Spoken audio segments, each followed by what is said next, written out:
Yang pertama-tama saya pribadi mengucapkan turut berduka cita ya atas wafatnya daripada Bunda Dorca. Ya, kita doakan mudah-mudahan beliau diampuni segala dosanya, diterima amal ibadahnya, dan kuburnya dijadikan raudhah min riyadil jannah. Nah, perihal daripada pernyataan saya diperbolehkannya Dorca untuk dimakamkan sebagai wanita, itu bermula dari mana?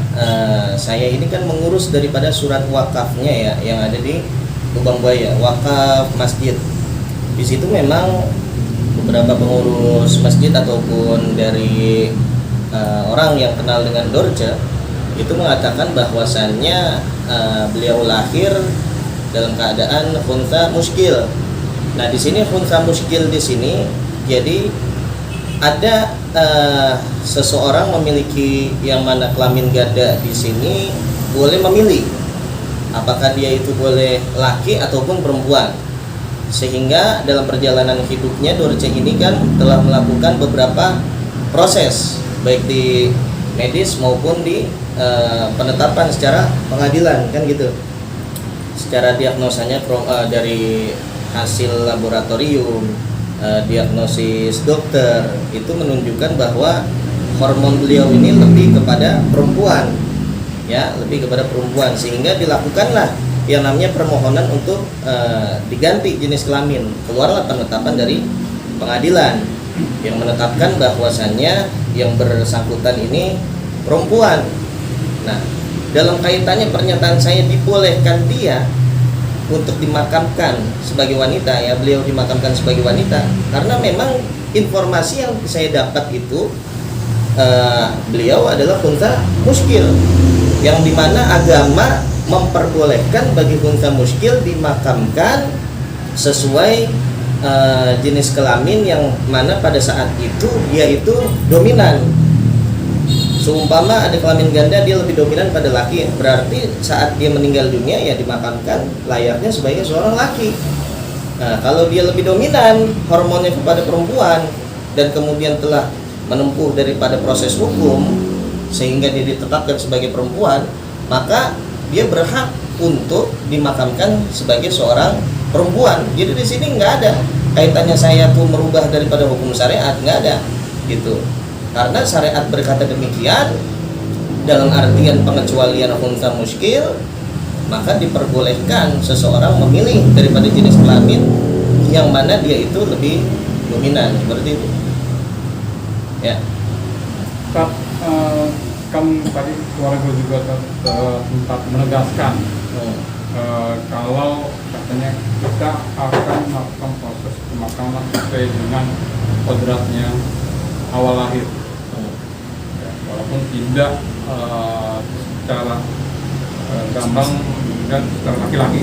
Jadi tetap juga memang keluar proses secara laki-laki, walaupun secara negara dia ditetapkan sebagai perempuan. Ada dua pertentangan yang sempat beredar masyarakat. Apakah dalam hukum Islam yang disebutkan tadi apa? Muskil tadi itu ketika keluarga menetapkan keinginan itu dari ahli waris, apakah secara Islam itu dibolehkan atau bagaimana? Ini sebenarnya berkaitan dengan diri pribadi yang bersangkutan ya, diri pribadi yang bersangkutan.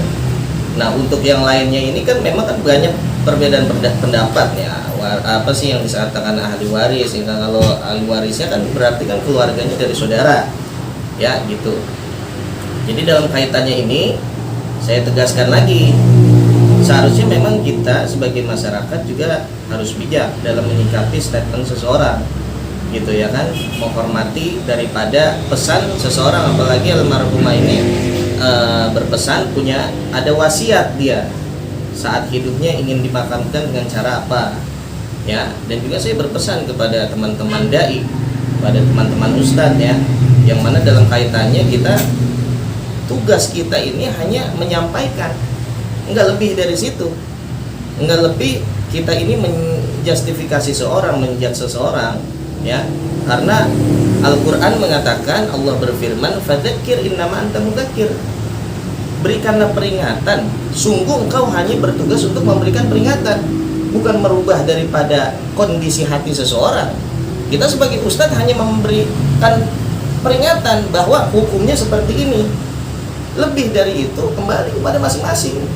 Gitu. Kita nggak bisa, wah orang ini nggak diterima, ya orang ini nggak sah ini dimakamkan seperti ini. Enggak.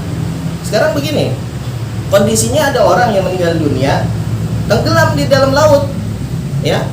Allah Subhanahu wa Ta'ala itu maha kuasa, maha mampu untuk memperhitungkan amalan seseorang walaupun dia meninggalnya kondisinya di dalam laut, gitu. Bagi Allah mampu untuk itu semua. Dan jikalau orang yang meninggal dunia di dalam laut itu orang soleh, maka Allah Subhanahu wa Ta'ala pun akan menerima amal ibadahnya, kan begitu, akan diterima sama Allah Subhanahu wa Ta'ala. Nah, karena kan kita sebagai netizen ini kadang kurang cerdas juga dalam menyikapi seseorang, ya, tidak dipelajari dulu asbabnya, kronologinya itu bagaimana, nggak dipelajari. Sekarang begini, Allah Subhanahu wa Ta'ala maha mampu untuk mengampuni dosa seseorang. Allah berfirman, "Qul ya ibadiyalladzina asrafu ala anfusihim la taqnatu min rahmatillah innallaha yaghfiru dzunuba jami'a." Allah berfirman, wahai Rasulullah, wahai Muhammad, katakanlah kepada hamba yang dia berlaku zalim kepada diri mereka sendiri. Mereka berdosa terhadap diri mereka sendiri. Mereka ini tukang maksiat, ya. Apa kata Allah? La taqnatu min rahmatillah. Jangan engkau putus asa dari rahmatnya Allah Subhanahu wa Ta'ala. Kenapa? Bahwasanya innallaha yaghfiru dzunuba jami'a. Sungguh Allah Subhanahu wa Ta'ala maha mampu mengampuni segala macam dosanya seseorang. Kita mau punya dosa apa nih? Asal kita kembali kepada Allah, taubat kepada Allah, maha mampu Allah mengampuni dosa kita. Nggak ada kata terlambat.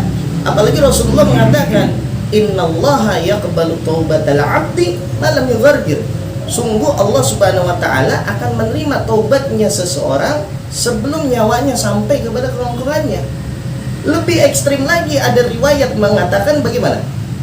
Saat Fir'aun tenggelam di dalam lautan, Allah berkata kepada malaikat Jibril, ya Jibril, demi kemuliaanku, demi zatku, andai Fir'aun yang mengaku Tuhan, dia bertobat kepada Allah Subhanahu wa Ta'ala, dia bertobat kepadaku, kata Allah Subhanahu wa Ta'ala, berkata kepada malaikat Jibril, ya Jibril, ketahuilah, maka aku ampuni dosanya Fir'aun. Tapi kan takdir berkata lain. Fir'aun tidak bertobat kepada Allah Subhanahu wa Ta'ala.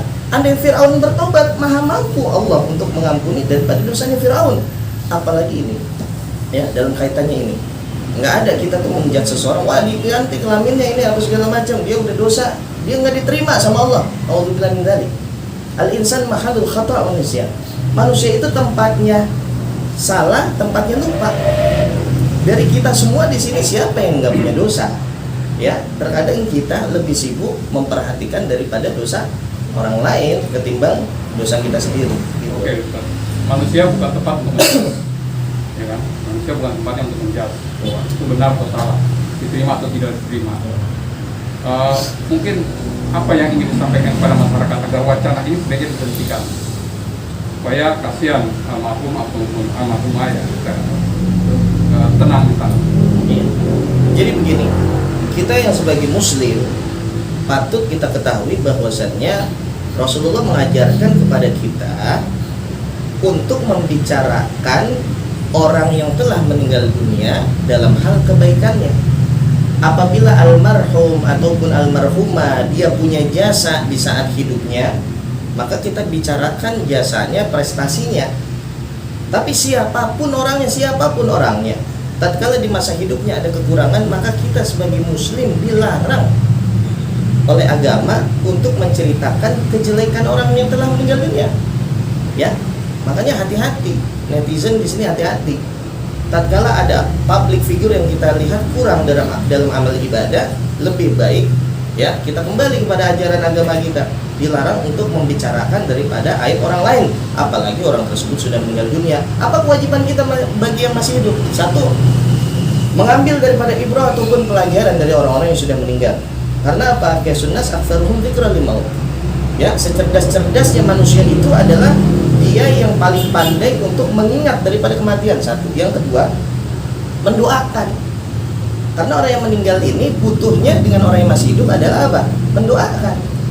Wajib bagi kita mendoakan, apalagi sesama muslim. Nah, jadi satu, ambil pelajaran, dua, kita doakan agar kita pun kelak nanti saat meninggal dunia wafat dalam keadaan husnul khatimah.